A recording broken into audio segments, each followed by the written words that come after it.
Mutual funds या ETFs दोनों में से बेहतर इन्वेस्टमेंट ऑप्शन क्या है? अगर आप भी इसी में कंफ्यूज्ड हैं कि आपके लिए ईटीएफ्स या म्यूचुअल फंड्स दोनों में से बेहतर इन्वेस्टमेंट ऑप्शन क्या है, तो this video might be the answer for you. बहुत लोग कहते हैं कि ईटीएफ्स में इन्वेस्ट कर लो, बहुत लोग कहते हैं कि म्यूचुअल फंड्स में इन्वेस्ट कर लो, उसके डिसएडवांटेजेस उसके एडवांटेजेस बताते हैं, लेकिन बहुत सारी चीज़ें मिस आउट हो जाती हैं। सो आज के वीडियो में मैं आपको ईटीएफ्स और म्यूचुअल फंड्स के बारे में कंप्लीट गाइड देने वाली हूँ। दोनों एक दूसरे से कैसे अलग हैं ये बताने वाली हूँ, और साथ ही आज के वीडियो में हम ये डिस्कस करेंगे कि आपके लिए एक बेहतर ऑप्शन दोनों में से क्या हो सकता है आपके इन्वेस्टमेंट स्ट्रैटेजी के हिसाब से। So welcome to another class with me Gurpreet Rana. आज के वीडियो में हम देखेंगे कि म्यूचुअल फंड्स और ईटीएफ्स क्या होते हैं, दोनों एक दूसरे से कैसे अलग हैं, दोनों पे टैक्सेशन कैसे होता है और दोनों में आप कैसे इन्वेस्ट कर सकते हैं, और साथ ही दोनों में से आपके लिए बेटर इन्वेस्टमेंट ऑप्शन क्या है, ईटीएफ्स या म्यूचुअल फंड्स। तो चलिए स्टार्ट करते हैं। ईटीएफ्स और म्यूचुअल फंड्स दोनों एक दूसरे से कैसे अलग हैं ये समझने के लिए पहले हम बेसिक्स से स्टार्ट करेंगे। हम पहले समझेंगे कि म्यूचुअल फंड्स और ईटीएफ्स क्या होते हैं और ये दोनों कैसे काम करते हैं। म्यूचुअल फंड्स के ऊपर मैं पहले भी कई बार वीडियो बना चुकी हूँ, इसके ऊपर कंप्लीट एक्सप्लेनर ऑलरेडी है। सिमिलरली ईटीएफ्स पे भी एक मैं कंप्लीट वीडियो बना चुकी हूँ, उसमें types of ETFs, types, disadvantages, advantages सब कुछ बताया हुआ है। आप चाहें तो उसे प्लेलिस्ट में जाके चेकआउट कर सकते हैं। फिलहाल के लिए बात करें तो म्यूचुअल फंड्स क्या होते हैं। भाई बहुत सिंपल फंडा होता है म्यूचुअल फंड्स का। म्यूचुअल फंड्स एक ऐसा इन्वेस्टमेंट ऑप्शन है इन्वेस्टर्स के लिए, हमारे जैसे आपके जैसे इन्वेस्टर्स के लिए, जिसमें आप अपना पैसा लगाते हैं। साथ ही हमारे जैसे और भी बहुत सारे इन्वेस्टर्स एक म्यूचुअल फंड में पैसा लगाते हैं और वो पैसा एक फंड मैनेजर मैनेज करता है।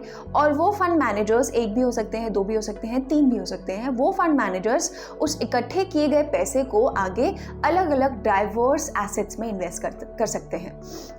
म्यूचुअल फंड्स की बात करें तो ये आपके अलग अलग एसेट्स में इन्वेस्ट करते हैं, चाहे स्टॉक से रिलेटेड हो गए, चाहे बॉन्ड से रिलेटेड हो गए, चाहे बाकी सिक्योरिटी से रिलेटेड हो गए।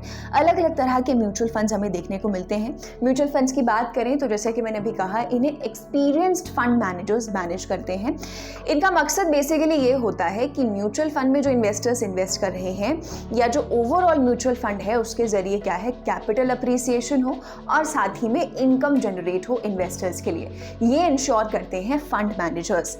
ये जो म्यूचुअल फंड्स होते हैं ये अलग अलग इन्वेस्टर गोल्स को केटर करते हैं और अलग अलग रिस्क एपेटाइट के हिसाब से इनको बनाया जाता है। इसमें आपको बहुत सारे ऑप्शंस मिलते हैं। इक्विटी फंड्स हो गए, डेट फंड्स हो गए, हाइब्रिड फंड्स हो गए, बहुत सारे म्यूचुअल फंड्स आपको अलग अलग तरह के देखने को मिलेंगे। अब ये आपके ऊपर डिपेंड करता है, आपके इन्वेस्टमेंट गोल पे डिपेंड करता है कि आप कौन सा म्यूचुअल फंड लेना चाहते हैं। तो म्यूचुअल फंड का अगर मैं आपको एक बहुत सिंपल सा एग्जाम्पल दूँ तो वो होगा एक वेडिंग प्लानर का। फॉर एग्जाम्पल ये समझिए कि मान लीजिए आपकी शादी होने वाली है, imagine you are getting married. अब आपको क्या है, वेन्यू बुक करना है, आपको केटरिंग बुक करनी है, आपको डेकोरेशन के लिए एक अलग बंदे को कांटेक्ट करना है, आपको मल्टीपल चीज़ों का ध्यान रखना है।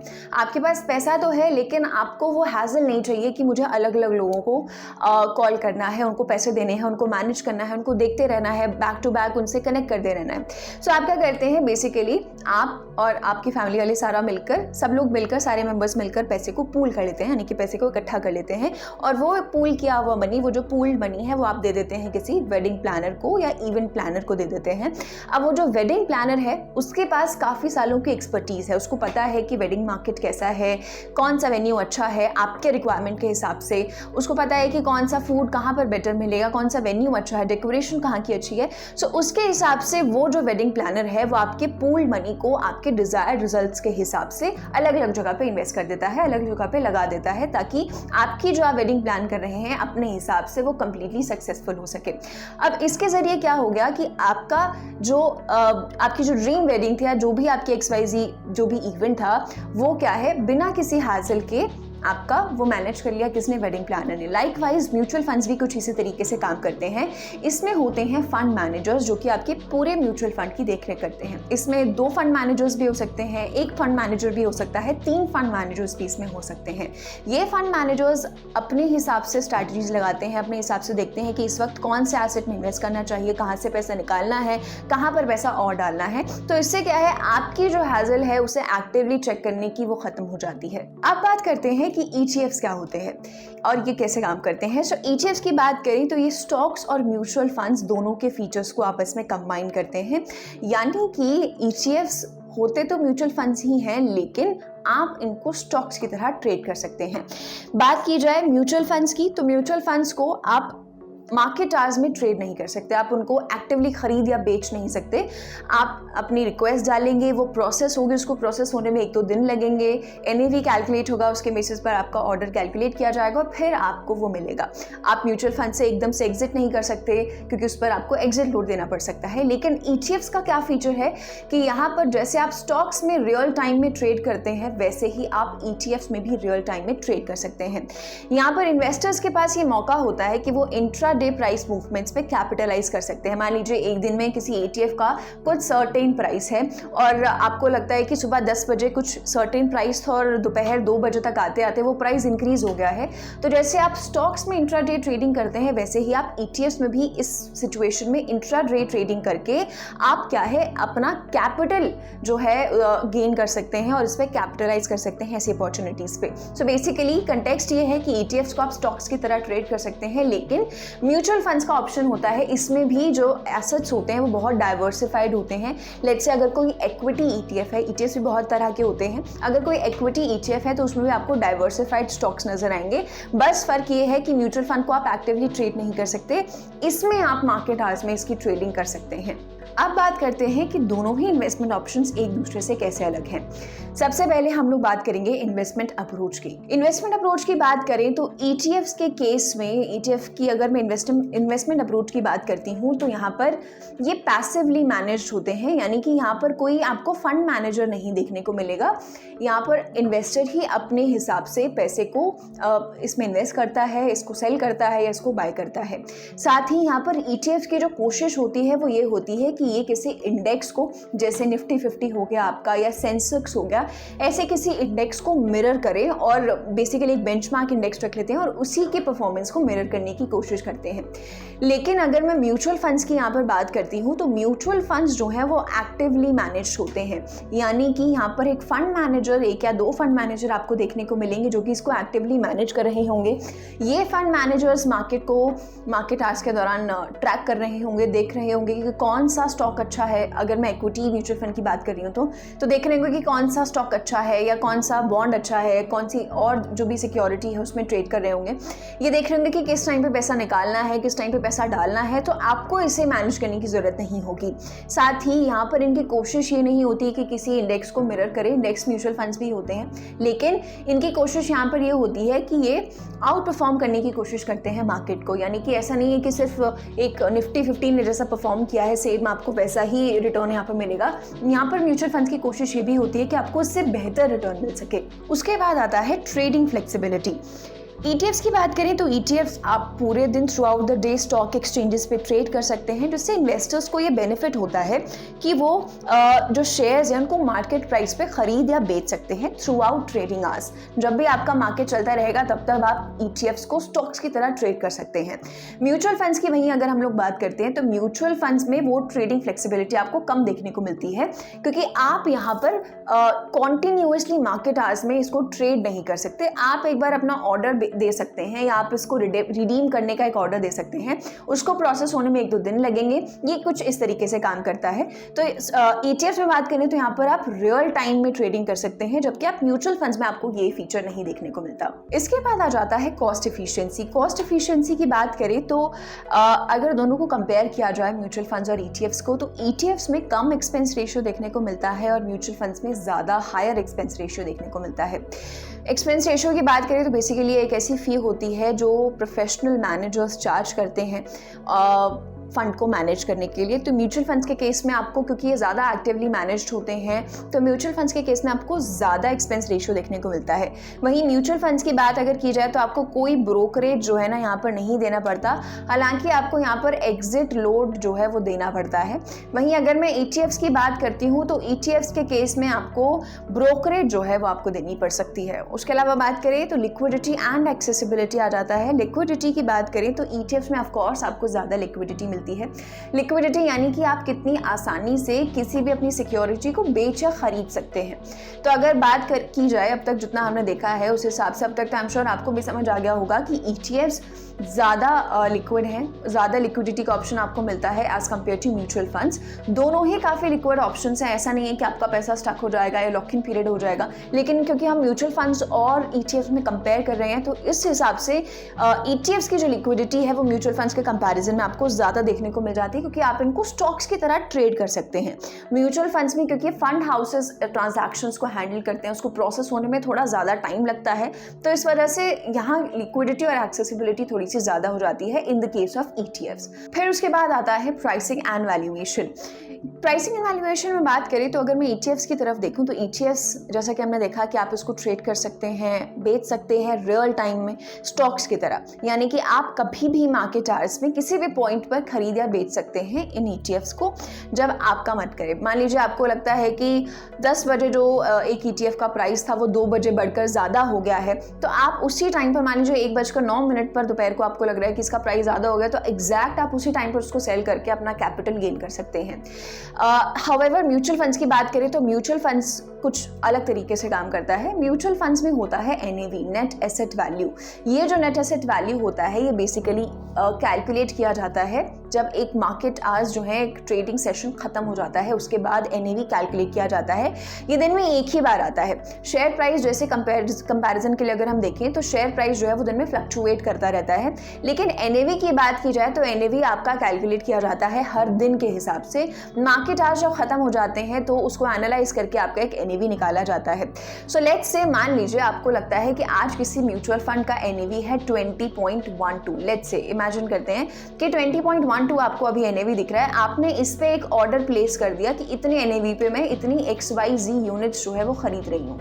अब क्या होगा, जब मार्केट आवर्स खत्म हो जाएंगे तो मार्केट आवर्स खत्म होने के बाद इसका NAV प्रोसेस किया जाएगा, कैलकुलेट किया जाएगा, और लेट्स से कि इसका NAV कैलकुलेट करके 20.85 हो जाता है, तो यहाँ पर जो आपने ऑर्डर इस वक्त प्लेस किया है, दिन में किसी भी टाइम पे प्लेस किया है, वो आपका ऑर्डर प्रोसेस होने में टाइम लगता है बिकॉज, तो आपका जो ऑर्डर प्रोसेस किया जाएगा वो इस NAV के बेसिस पर आपको यूनिट्स असाइन की जाएंगी। तो यहाँ पर प्राइसिंग और वैल्यूएशन दोनों के केसेस में अलग अलग देखने को मिलता है, दोनों अलग अलग तरीके से काम करते हैं। उसके बाद आ जाता है lock in period. Lock in period से अब तक आप समझ गए होंगे कि ETFs में अगर बात की जाए तो कोई आपको लॉक इन पीरियड नहीं देखने को मिलता है। हालांकि म्यूचुअल फंड्स में बात करें तो म्यूचुअल फंड्स में कुछ ऐसे म्यूचुअल फंड्स हैं जिसमें आपको लॉक इन पीरियड देखने को मिलेगा।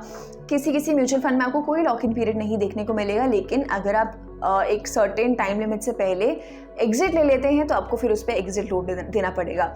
मान लीजिए आपने कोई म्यूचुअल फंड खरीदा और आपने 15 दिन के अंदर अंदर उसमें एग्जिट करना चाहा तो आपको एग्जिट लोड देना पड़ सकता है।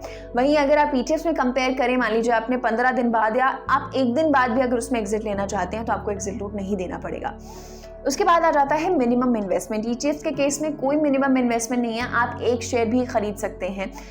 लेकिन अगर म्यूचुअल फंड्स की बात की जाए तो यहाँ पर SIP या लमसम आपको एक मिनिमम इन्वेस्टमेंट लिमिट ज़रूर देखने को मिलेगी कि मिनिमम 500 रुपये से आपको स्टार्ट करना पड़ेगा, या 1000 रुपये से, या 100-200 रुपये से स्टार्ट करना पड़ेगा। अब बात कर लेते हैं टैक्सेशन की, कि दोनों का टैक्सेशन कैसे अलग है, दोनों को कैसे टैक्स किया जाता है, दोनों के जो गेन्स हैं। सबसे पहले अगर मैं ETFs की बात करती हूँ तो ETFs में इन्वेस्टर्स 2 तरीके से अर्न करते हैं। एक है डिविडेंड के थ्रू अर्न करते हैं और दूसरा कैपिटल गेन्स के थ्रू अर्न करते हैं। अगर मैं ETFs में इन्वेस्ट कर रही हूँ तो मुझे डिविडेंड की तरफ से भी, डिविडेंड जो कंपनीज देंगी वहाँ से भी मुझे पैसा मिलेगा, और जो मैं कैपिटल गेन, जो मैं मार्केट को कॉन्टिन्यूसली ट्रैक करूँगी और उस हिसाब से अपनी ट्रेडिंग करूँगी, तो वहाँ से भी मुझे जो कैपिटल अप्रिसिएशन होगा उससे मुझे पैसा मिल जाएगा। डिविडेंड बेसिकली होता है जब एक कंपनी अपने शेयर होल्डर्स को रिवॉर्ड करने के लिए एक तरीके का इनकम जो है अनाउंस करती है। बहुत आपने सुना होगा डिविडेंड अनाउंस करती है ये कंपनी, उस कंपनी ने डिविडेंड अनाउंस किया। सो डिविडेंड अनाउंस किया जाता है, शेयर होल्डर्स को दिया जाता है for investing in a certain company. ये कंपनी अपने नेट प्रॉफिट से देती है शेयर होल्डर्स को। और कैपिटल गेन्स क्या होते हैं? कैपिटल गेन्स वो होता है बेसिकली जब कोई इन्वेस्टर गेन के लिए या प्रॉफिट के लिए जो है एक ETF मान लीजिए बेच रहा है। मान लीजिए मैंने कोई भी शेयर 100 रुपये में खरीदा है और अब उसका प्राइस 200 रुपये रुपये हो गया है, तो यहाँ पर कैपिटल अप्रिसिएशन हो गया, तो मैंने सोचा कि 100 रुपये ज़्यादा बढ़ गया है तो अब मैं इसे बेच देती हूँ। यहाँ पर जो 100 रुपये होगा वो मेरा कैपिटल गेन हो जाएगा, राइट। तो कुछ इस तरीके से हमें ETFs में इनकम हमें मिलती है और इसमें अलग अलग तरीके से टैक्सेशन लगता है। अब बात कर लेते हैं कि यहाँ पर टैक्स कैसे लगता है डिविडेंड की इनकम पर इन केस ऑफ ETFs। सो अगर ETFs में आपको डिविडेंड इनकम मिल रही है तो वो आपके एनुअल इनकम में जुड़ जाएगी। एनुअल इनकम पर टैक्स लगता है, ये आपको पता है। अब आपकी एनुअल इनकम जो है उसको टैक्स कैसे लगेगा, वो टैक्स स्लैब रेट के हिसाब से आपका टैक्स लगाया जाएगा। वहीं कैपिटल गेन्स की अगर मैं बात करती हूँ तो कैपिटल गेन्स में 2 तरह के आपके टैक्स होते हैं, 2 तरह के आपके गेन्स होते हैं। एक होता है आपका शॉर्ट टर्म कैपिटल गेन और दूसरा होता है आपका long term capital gain. Long term capital gain तब होगा आपको जब मान लीजिए आपने कोई ETF खरीदा और आपने उसे 12 महीनों तक होल्ड करके रखा और उससे ज़्यादा इक्वल टू 12 मंथ्स या उससे ज़्यादा अगर आप किसी ETF को होल्ड कर रहे हैं और उस पर आपको प्रॉफिट हो रहा है, उस पर आप गेन कर रहे हैं, तो उसको बोला जाएगा लॉन्ग टर्म कैपिटल गेन। अब मान लीजिए आपने 12 महीने से ज़्यादा किसी ETF को अपने पास रख लिया है और उस पर आपको 1.25 लाख रुपीज़ से ज़्यादा का आपको गेन हो गया है, तो इस पर आपको लगेगा 12.5% टैक्स। माइंड यू, अगर 1.25 लाख रुपीज़ से कम का आपको गेन हो रहा है तो उस पर टैक्स नहीं लगेगा। ये लिमिट है 1.25 लाख रुपीज़ से अगर आप लॉन्ग टर्म में ऊपर जाते हैं तभी आपको टैक्स देना होगा 12.5%। मैं शॉर्ट टर्म कैपिटल गेन की अगर मैं बात करती हूँ तो अगर मान लीजिए आप 12 महीने से पहले ही कोई अपना ETF सेल आउट कर देते हैं तो उस पर आपको 20% टैक्स भरना होगा। अब बात कर लेते हैं कि म्यूचुअल फंड्स की टैक्सेशन कैसे होती है। म्यूचुअल फंड्स में भी 2 तरीके से इनकम आती है, एक डिविडेंड और एक कैपिटल गेन से। डिविडेंड की जो इनकम होती है वो आपकी टैक्सेबल इनकम होती है, वो आपके इनकम टैक्स स्लैब में जुड़ जाती है और उसी हिसाब से ट्रीट की जाती है और उसी हिसाब से आपको टैक्स भरना होता है।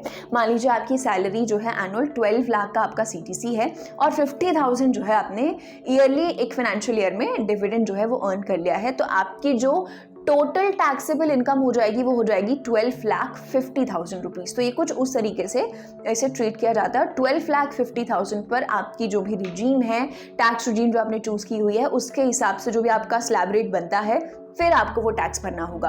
वहीं अगर मैं कैपिटल गेन्स में बात करूं तो म्यूचुअल फंड्स में प्राइमरीली 2 तरीके के म्यूचुअल फंड्स हैं, कैटेगराइज किए हुए हैं, उसके बेसिस पे टैक्सेशन होता है। एक इक्विटी फंड्स और दूसरा है आपका डेट फंड्स, जो हम अभी डिस्कस करेंगे। इक्विटी फंड्स की मैं बात करूं तो ये काफ़ी सिमिलर है जैसे आपके ETFs के ऊपर टैक्सेशन होता है। Long term capital gain LTCG और short term capital gain STCG। Long term capital gain वही है जब आप कोई म्यूचुअल फंड्स 12 महीने से ज़्यादा होल्ड कर रहे हो और आपको 1.25 लाख रुपीज़ से ज़्यादा का अगर उस पर गेन हो रहा है तो आपको क्या है वहाँ पर 12.5% का टैक्स देना होगा। शॉर्ट टर्म कैपिटल गेन क्या हो जाएगा, जब आप किसी म्यूचुअल फंड से 12 महीने से पहले ही एग्जिट ले लेते हैं तो वहाँ पर आपको क्या है 20% का टैक्स भरना होगा। डेट म्यूचुअल फंड्स के केस में अगर मैं बात करूँ, मान लीजिए कि डेट म्यूचुअल फंड आपने लिया हुआ है, उसमें अगर मैं बात करूँ तो उसमें लॉन्ग टर्म में अगर मान लीजिए लॉन्ग टर्म कैपिटल गेन आपका क्या होगा, जब आप किसी डेट म्यूचुअल फंड को होल्ड करेंगे for a period more than 24 months. यहाँ पर 24 मंथ्स में लॉन्ग टर्म कैपिटल गेन माना जाता है एज कम्पेयर टू अर्लियर जहाँ पर 12 मंथ्स माना जा रहा था। इक्विटी और ETFs का केस अलग है, डेट का केस अलग है। तो डेट म्यूचुअल फंड्स में 24 मंथ्स तक अगर आप होल्ड कर रहे हैं, उससे ज़्यादा होल्ड कर रहे हैं तो लॉन्ग टर्म कैपिटल गेन माना जाएगा और इस केस में फिर आपको क्या है 12.5% टैक्स भरना पड़ेगा।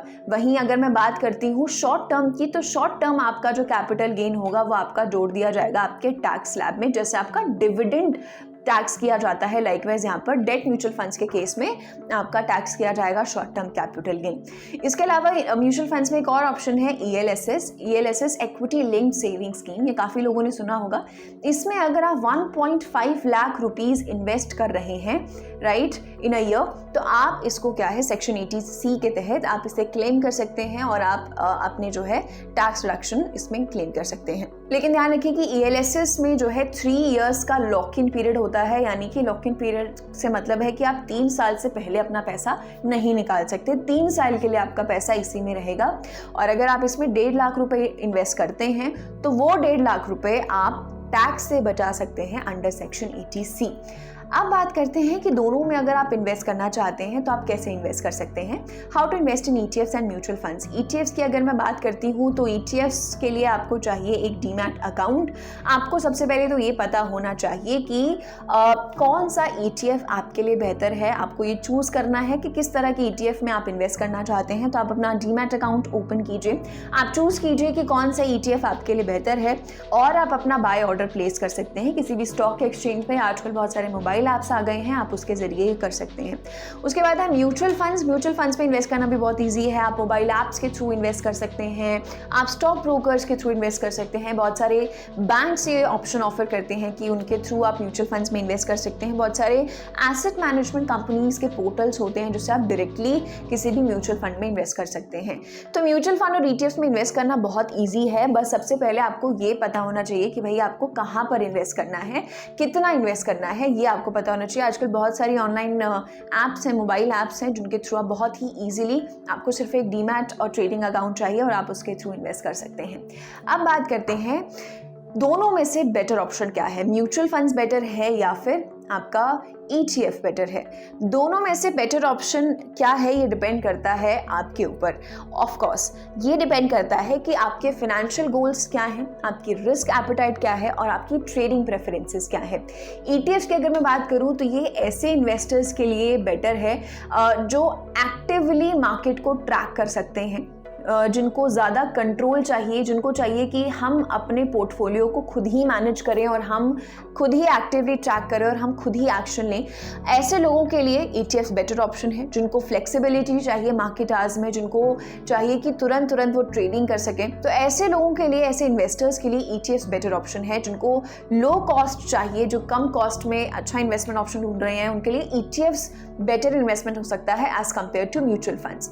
और वहीं अगर मैं म्यूचुअल फंड्स की बात करूं तो ऐसे इन्वेस्टर्स जो चाहते हैं कि उनके फंड्स को कोई प्रोफेशनल मैनेजर मैनेज कर सके, जो खुद मैनेज नहीं करना चाहते, जो खुद इतना हाजिल नहीं लेना चाहते, उनके लिए म्यूचुअल फंड एक बेटर इन्वेस्टमेंट ऑप्शन है। जो लॉन्ग टर्म इन्वेस्टमेंट करना चाहते हैं उनके लिए म्यूचुअल फंड्स जो है दोनों में से अगर कंपेयर किया जाए तो एक बेटर इन्वेस्टमेंट ऑप्शन है।